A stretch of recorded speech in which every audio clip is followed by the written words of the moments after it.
നമുക്ക് എപ്പോഴും ഒരു ഔട്ട്ഡോറിൽ കൂടുതൽ ഇൻഡോഴ്സ് വർദ്ധിക്കാനുള്ള രണ്ട് ഓപ്ഷനാണ് ഇന്ന് മാർക്കറ്റിലുള്ളത്. ഒന്ന് മൾട്ടി സ്പ്ലിറ്റ്, രണ്ട് VRV. ഈ മൾട്ടി സ്പ്ലിറ്റും VRV തമ്മിൽ എന്താ ഡിഫറൻസ് എല്ലാവരും ചോദിക്കാറുണ്ട്. മൾട്ടി സ്പ്ലിറ്റിന് ലിമിറ്റേഷൻസ് ഉണ്ട്. 3 ഇൻഡോറെ കണക്ട് ചെയ്യാൻ പറ്റുക. ഒരു ഉദാഹരണം ആണെങ്കിൽ ഒരു ഔട്ട്ഡോർ നമ്മളിവിടെ ODU നമ്മൾ ഫിക്സ് ചെയ്യുന്നു. ODU ഒന്ന് നമുക്ക് പൈപ്പിംഗ് വരുന്നത് മൾട്ടിപ്പിൾ പൈപ്പിംഗ് ആണ് വരിക. അപ്പം 3 ഇൻഡോർ ഇപ്പോൾ പ്ലേസ് ചെയ്യുകയാണെങ്കിൽ 1, 2, 3 3 ഇൻഡോർ പ്ലേസ് ചെയ്യുകയാണെങ്കിൽ നമുക്ക് പൈപ്പിങ്സ് വരുന്നത് ഇതിനൊരു സെപ്പറേറ്റ് പൈപ്പിങ്, സെക്കൻഡ് വൺ ഒരു separate piping, third one separate piping. ഇതാണ് മൾട്ടി സ്പ്ലിറ്റിൻ്റെ ഒരു ടെക്നോളജി.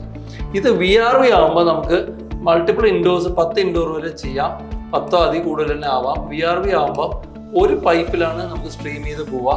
ആ ഒരു പൈപ്പിൽ നിന്നാണ് ഇൻഡോഴ്സ് പല ഇൻഡോഴ്സായിട്ട് ഡിവൈഡ് ചെയ്യുക. അപ്പോൾ ഒരു പൈപ്പിൽ നിന്ന് തന്നെയാണ് നമുക്ക് ഇൻഡോഴ്സ് കണക്ട് ചെയ്യാൻ പറ്റുക. അപ്പോൾ 1, 2, 3, 4, 5, 6 പല ഇൻഡോഴ്സും അതിൽ നിന്ന് തന്നെ നമുക്ക് ഫിക്സ് ചെയ്യാൻ പറ്റും.